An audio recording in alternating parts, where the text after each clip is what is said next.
የጉለሌ ክፍለ ከተማ ወረዳ 10 ወጣቶችና ስፖርት ጽሕፈት ቤት ኃላፊ ነኝ። ያው የ6 ወር የተግባር አፈጻጸማችንን ከባለድርሻ አካላት ጋር የጋራ አድርገናል፣ ገምግመናል። ዛሬ ደግሞ ከእናንተ ጋር ከአጭር ቆይታ የሚኖረን ይሆናል።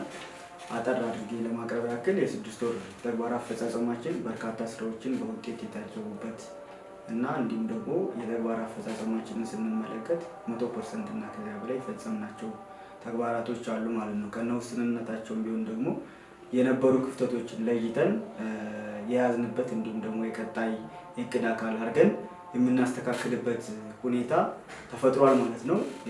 በዚህም በቀጣይ የእቅድ አካል አድርገን ያቀርብንበት ሁኔታ አለ።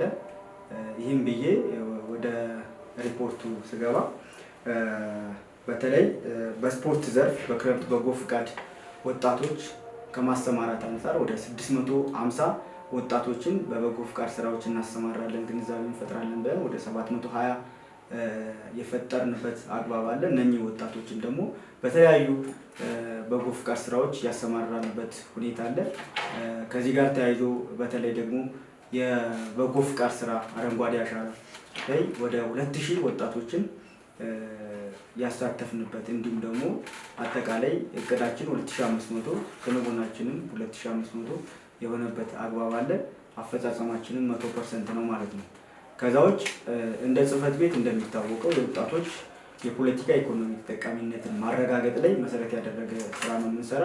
የወጣቱ የፖለቲካ ተሳትፎ ምን ይመስላል የሚለውን ስናይ አጠቃላይ እንደ ሀገርም ስንመለከት እንደ ፓርቲም እንደ መንግስትም ስናይ ወጣቱ በተለያዩ አጋጣሚዎች የነፃ ሀሳብን የማንሸራሸር መብታቸው ያልተገደበ የዲሞክራሲያዊ ህገ መንግስታዊ መብታቸው ተጠቅመው በተለያዩ ኃላፊነቶች የሚገኙ ወጣቶችን ያየንበት ሁኔታ አለ። በተለይ ደግሞ እንደ ወረዳችንም ስንመለከት አብዛኛው አመራር በሚባል ደረጃ የውሳኔ ሰጭነት ቦታውን የያዘበት አግባብ አለ ማለት ነው። ይህንን ስናይ በተለይ ደግሞ ወጣቱ ሀሳቡን ይዞ ነገ ሀገር ተረካቢ ነኝ ብሎ አምኖ የኔነት መንፈስ እንዲሰማው ከማድረግ አንፃር እጅግ አበረታች ስራ የተሰራበት አግባብ አለ ማለት ነው።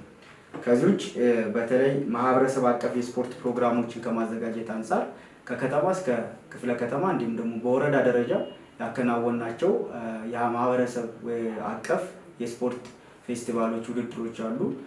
ከዚህም ጋር ተያይዞ በርካታ ወጣቶች፣ ታዳጊዎች እንዲሁም ደግሞ የወረዳችን ነዋሪዎችን ያካተተ ሁሉን አቀፍ የማህበረሰብ ስፖርት ንቅናቄዎችን አከናውነናል ማለት ነው። ይህንን በቁጥር ሲገለጽ ወደ 64689 በድግግሞሽ ያሳተፍንበት ሁኔታ አለ ማለት ነው። ይህ ወጣት እንደሚታወቀው ስፖርት ጽሕፈት ቤታችን ስፖርቱን ባህል ያደረገ ማህበረሰብ መገንባት ነውና ዋናው ዓላማ ይህንን ዓላማ ያነገበ እጅግ አበረታች ተሳትፎ የሚያደርግ ህብረተሰብ ገንብተናል ማለት ነው። ከዚህ ጋር ተያይዞ የተሻለ ስራ የሰራንበት ሁኔታ አለ። ሌላው በስፖርት አበረታች ቅመም ዙሪያ ግንዛቤ ለመፍጠር አቅደን 100 ያቀርነውን 150 አከናውነን አጠቃላይ የስፖርት አበረታች ቅመሞችን እንዳይጠቀሙ በዛም ሰለባ የሆኑ ወጣቶችን በመለየት ግንዛቤ ፈጠርንበት አግባብ አለ ማለት ነው። ሌላው የኢኮኖሚ ተጠቃሚነት ከስራ እድል ፈጠራ ጋር ተያይዞ ወጣቱን የኢኮኖሚ ተጠቃሚ ከማድረግ አንፃር እንደ ወረዳ ያሉ ጸጋዎች ምንድናቸው የሚል አዲሱ በመጣው ፕላትፎርም ወይም ደግሞ LMS እያስመዘገብን ግንዛቤ እየፈጠርን ወጣቱ ባለው ጸጋ ስራ ሳያማርጥ በአመለካከት ተቀርጾ የተሻለ የኢኮኖሚ ተሳትፎ እንዲረጋገጥ ያደረግንበት ሁኔታ አለ ማለት ነው። በተለይ በማይንድ ሴት ስልጠናዎች ያሰለጠንበት አግባብ አለ። እንዲሁም ደግሞ LMS የሚባለው አዲሱ የስራና ክህሎት ሚኒስቴር ያበለጸገውን ፕላትፎርም ተጠቅሞ አጠቃላይ ወጣቱ በስራ አጥነት የተመዘገበበት ከዛ ውስጥ ደግሞ የትኛው ጸጋ ላይ የትኛው ወጣት መግባት አለበት የሚለውን ፍላጎትን መሰረት ያደረገ ወጣቶችን ያስጠቀምንበት አግባብ አለ። ይህ እንግዲህ ከ6 ወር በጥቂቱ ያከናወናቸው ተግባራቶች ናቸው ተብሎ መወሰድ መቻል አለበት። በርካታ ተግባር እንዳከናወን እንዲሁም ደግሞ የተሻለ አፈጻጸም እንዳለን በአንድም በሌላም ያየንበት አግባብ አለ። አመሰግናለሁ።